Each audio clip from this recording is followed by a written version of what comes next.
Hi, my name is Abbas. I'm Nicholas. I'm Sathu. I'm Gautam. I'm Leon. I'm Mithra. I'm Umam. So basically, we started thinking about how we could, because everyone knows about Jurassic World and Jurassic Park. So we started thinking about how we could relate the Jurassic series into Dino Fest. And then we got it. We came up with DIY dinos. In this, the kids would be, kids or adults would be creating their own super dinosaur, just like in the Jurassic World movie. They created Indominus Rex, the super dinosaur, with all the features that you need to basically survive. So the kids anyone that would come would basically get a ball of Play-Doh, and they would make their own dinosaur using different features from different dinosaurs. We'd question them about why they chose different features compared to other features, and we'd actually tell them that these dinosaurs that they're actually making aren't even possible. We disproved Jurassic Park, and for the guys that like to read, we'd have a trifold in the back that would be explaining the different facts from Jurassic World and the different parts that are actually fiction in Jurassic World. For this activity, we'll need a lot of balls of Play-Doh so that the kids can take their super dinosaur home, but they don't use too much Play-Doh so that everyone can use it. We will also need multiple molds of different dinosaurs so they can use different features from different dinosaurs. We'll need a DNA helix module so that the older people can actually learn about the gene editing system, CRISPR-Cas9, which we'll talk about later. And we'll need a couple of volunteers so that they can engage the audience. So basically how the activity is supposed to start is that the volunteer is supposed to engage with the person that's standing at the table according to what their age is, and then based off of that, that will either lead them to the gene editing sort of station where we'll talk about CRISPR-Cas9, and we will have two sort of pull apart DNA helix modules. And there we'll be able to ask them questions like, what do they think would have happened if the dinosaurs went extinct, or if they were genetically modified, or if they weren't able to adapt? Do you think that if they were able to adapt and they didn't become extinct, do you think that they would still be here? And for the younger sort of audiences, as he said before, we would actually be focusing more towards the Play-Doh sort of interactive sort of stance. So we are actually addressing all ages of people, and this can range from about age 3 to about age 18. And what's supposed to happen in the older station is that they're supposed to build strands of DNA and basically show them how it works and how the DNA specifically, by editing a specific gene, you would be able to edit a specific sort of feature in the dinosaur, and sort of a more higher level stance than in comparison to a kindergartner up to a third grader, where we would be explaining the adaptations of dinosaurs, and we would be asking them why they chose those specific adaptations for those specific reasons. Okay, so for festival connections, how our activity will connect to DinoFest is that we will be able to clear misunderstandings about dinosaurs depicted in movies and show how it was based more on fiction than actual science. We will also be able to teach people about the adaptations that the dinosaurs had and how it benefited them and helped them survive. We will also be able to connect to people of all ages and help them better understand and learn paleontology.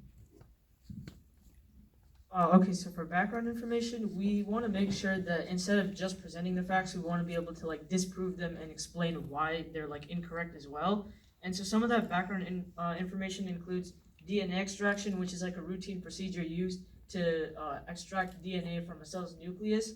So for example, in Jurassic Park, they extracted the DNA of a mosquito and then they implanted it into a Tyrannosaurus Rex, and that's how they created the Indominosaurus, or whatever it was called.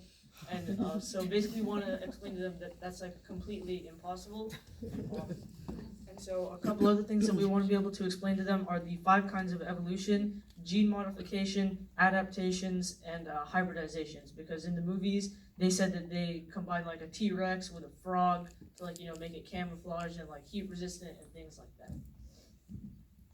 For the talking points, we're gonna address the guests through based on their age group.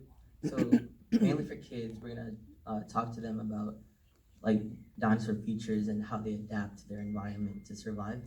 Whereas for adults, we're gonna talk more about like the gene systems and gene editing, and talk about like CRISPR-Cas9. Volunteers must intrigue the guests um, through like facts of just dinosaurs in general, because this is Dino Fest after all. The fictional movie Jurassic Park showed us a future in which dinosaurs can actually exist. Now, scientists using CRISPR-Cas9, that idea may actually become a reality. So not too long ago, scientists and researchers found in a Russian tundra a baby woolly mammoth fossil.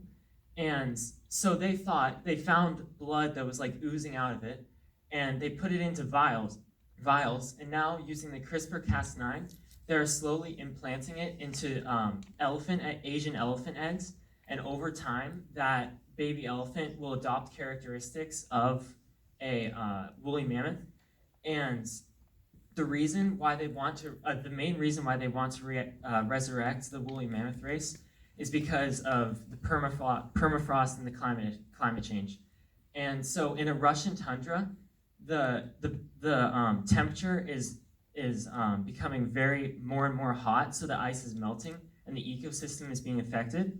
And so when they simulated a woolly mammoth being alive in that area using a Russian tank, and by the woolly mammoths grazing the land and walking around and feeding off of the plants, it would actually lower the temperature of the area by 15 degrees, and consequently saving the ecosystem and many of the animals living there.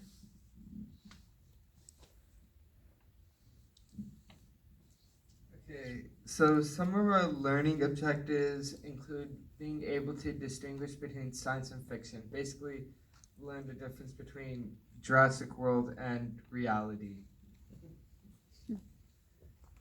So we have information for our older guest about the CRISPR-Cas9 gene editing system that Nicholas talked about earlier. And we also have information about DNA fragmentation to identify why Jurassic World is also not impossible, like the way they made a hybrid Indominus Rex, why that wouldn't be a viable option. Furthermore, we have information as well for other guests about evolution, and these guests will learn how natural selection plays its part in making dinosaurs adapt their features to favorable conditions.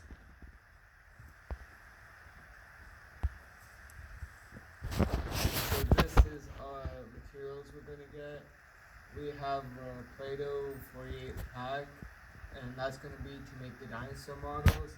We also have silicone molds to help the young kids make their Play-Doh models. It's gonna basically make a dinosaur mold, and also they have like the arms and stuff, because our activity is helping these kids form a dinosaur. So we're gonna have these molds that make like a dinosaur arm or a dinosaur head, and then they can attach the Play-Doh together to make their own dinosaur. We also have a DNA double helix model for the older guests to teach DNA fragmentation and gene editing. So our total cost is $135.51.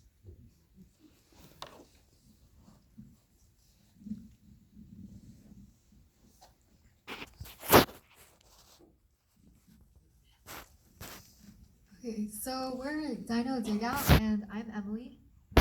I'm Isabella. I'm Jamie. I'm Andrew. Benjamin. I'm Anna. I'm Nicole. Hi, I'm Michael Nair. Today we're here to present our DinoFest activity, the Discovery Dig Out. By the end of this, I really hope that we won't come off as a certain type of dinosaur.